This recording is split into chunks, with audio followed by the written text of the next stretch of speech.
Earth, that's what I said, actually. Yeah, that's not the Monsanto that I'm familiar with.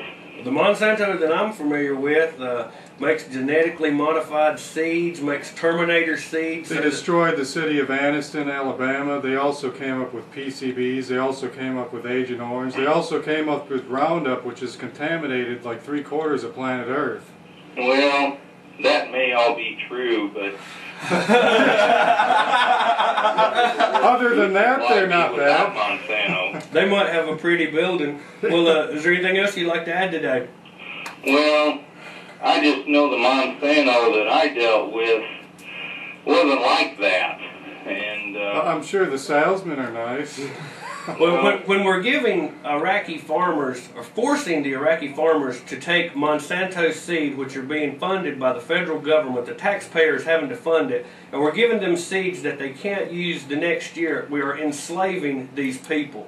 And Monsanto is hand in hand with that. It is ridiculous that the situation in India with the Bt cotton, I mean, we have tens of thousands of Indian farmers committing suicide because they've been forced to take these Monsanto seeds. It's ridiculous to be able to patent a seed. Or life in general. And life in general, and that's what Monsanto's doing. So that's where we're coming from. What's the name of the DVD? Tell him about that. Maybe The World According to Monsanto. Check that out. You can also go to organicconsumers.org.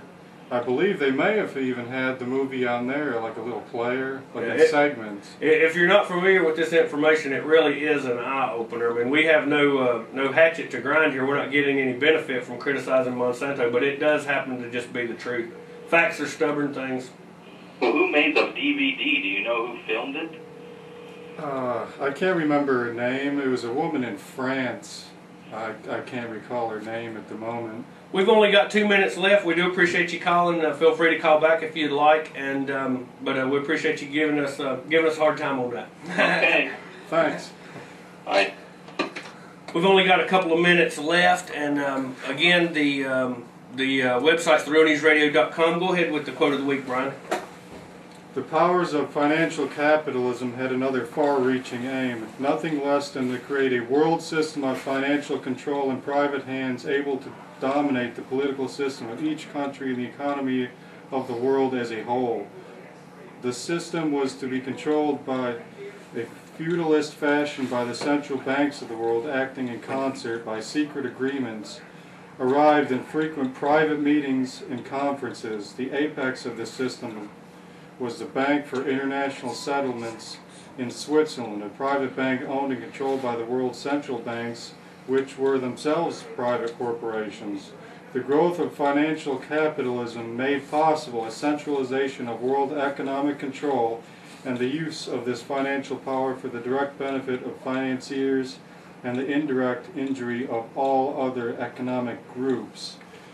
This is from the book Tragedy and Hope by Professor Carroll Quigley of Georgetown University, highly esteemed by his former student William Jefferson Clinton.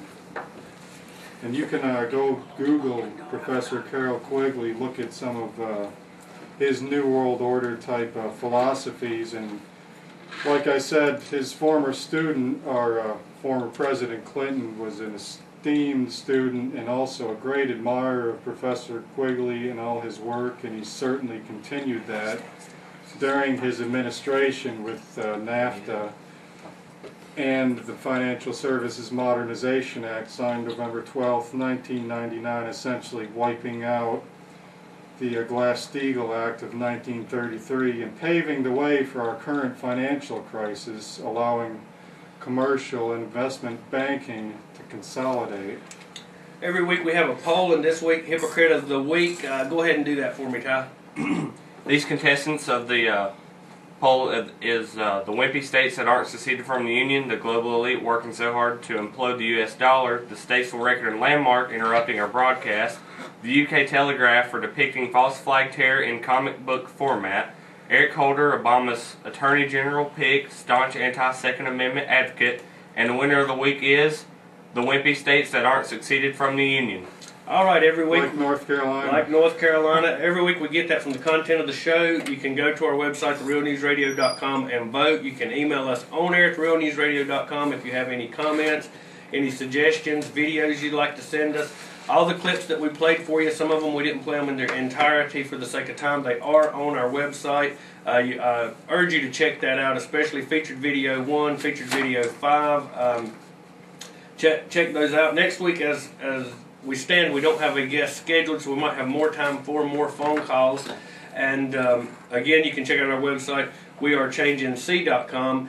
And until next week, this is Farron, Ty, Jim, and Brian saying, God help us all.